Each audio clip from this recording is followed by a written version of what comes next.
Hello again everyone, Age of June here, and we are back casting another Starcraft 2 game. This game is between LiquidHERO, obviously Team Liquid, as you can tell, by the liquid there, versus MADBULL. It's going to be on the Whirlwind LE map, which is actually a not necessarily cross-spawn map. They do not know where they're going to each be spawning, so they will have to scout here.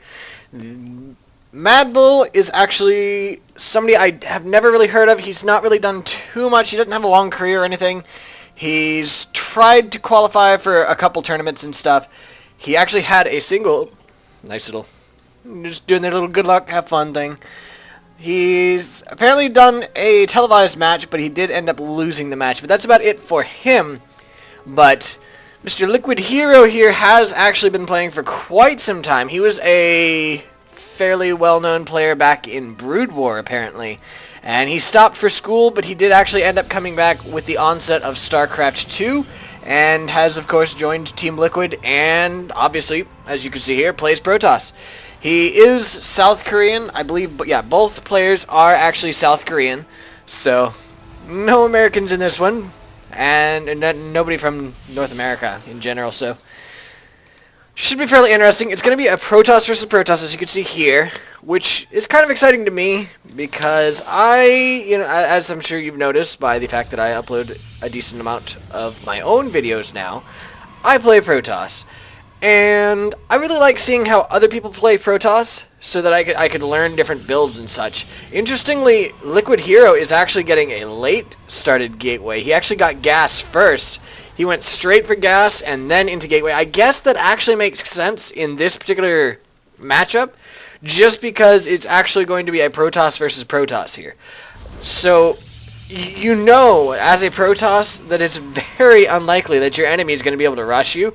So he can actually afford to go gas first, and he doesn't have to worry about being rushed, so he doesn't have to have his units out quite as soon. It will put him slightly behind on warp gate research and other stuff like that, but he should be okay. There is the cybernetics core for MADBULL. Yes, MADBULL. And to make sure. And there is the cybernetics core for Hero. So there we go. Now, I believe that there is a way for me to get the name panel. There it is. Control N. There we go. It was requested that I do go ahead and leave that up. I had forgotten about it. I've seen it on Husky. This is actually MADBULL's. He actually just stole the gas here. Nice of him. Very nice. But yeah, it was requested that I go ahead and leave this up so that it was easy to go ahead and see the supply count of both players in a central location. The Protoss, the LiquidHERO, sorry, not the Protoss, because they're both Protoss, is actually going to go ahead and go in on this, try to get rid of it, since otherwise he really can't mind. There's actually a proxy pylon up here from Hero, which is fairly interesting. My guess is that he actually has it simply so that he can see when MADBULL decides to expand. I mean, that's usually what you're going to see here, especially with him being so far behind on the warp gate. You're not going to see him warping in units, is my guess. I could definitely be wrong, but a lot of times you see them expand beforehand. But on the other hand, this is the natural. So MADBULL is going to expand here first, which means he will not be expanding here early, and he actually might not even realize that's there. Here's the expansion coming from Hero. MADBULL actually has not expanded at all yet, so it looks like Hero's actually going into a pretty heavy macro build here, whereas MADBULL is actually going for a little bit of early aggression. He's going in on this Stalker. The Stalker was just scouting, but now he's got to run, and this actually did give Hero the warning he needed to know, hey, I got somebody coming. So he's going to fall back to his natural here. He does have the same number of units. And actually, no, he's got more units because he does have this mothership core. So this is obviously not going to turn out quite right for MADBULL. He is definitely going to have to fall back. And indeed, he is falling back. But he is going to lose this Zealot because of it. Took a little damage there, but of course it's just shield damage, so that doesn't even matter at all. He still has this pylon up, and his warp gate is almost finished, so I am kind of wondering if he is going to go ahead and warp in some units here so he can go ahead and get in a quick attack. He is building another gateway here. He has one there. looks like he only has the one... Oh, here comes another one. One active gateway, and then now there's two, and he's got another one coming up here as well, and another one there.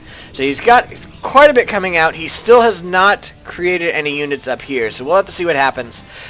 The MADBULL here has his 3 gateways as well. I do not see a robotics facility. He does have this mothership core though, but I'm not seeing a robotics facility from him, and there's not one on the way quite yet. But he actually does somewhere have a starport.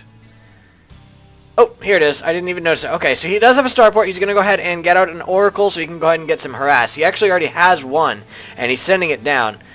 But I'm not sure exactly what this is exactly.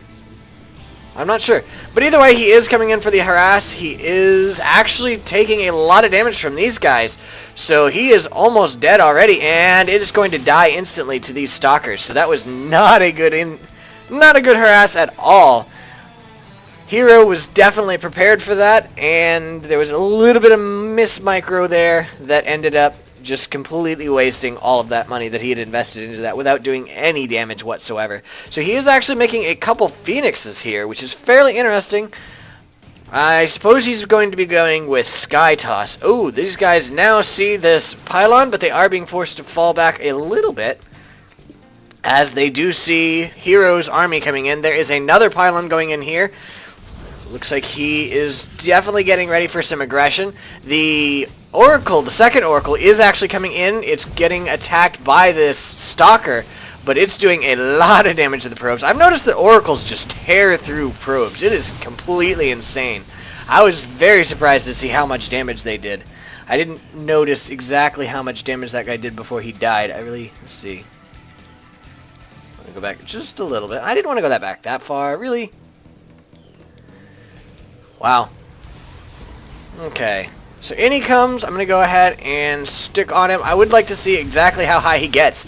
He's at 6 kills, 7 kills. 7 still. But he's going to get at least one more. 8, 9, 10, 11, 12. So I believe he got 12 kills there before he died. So that was well worth it.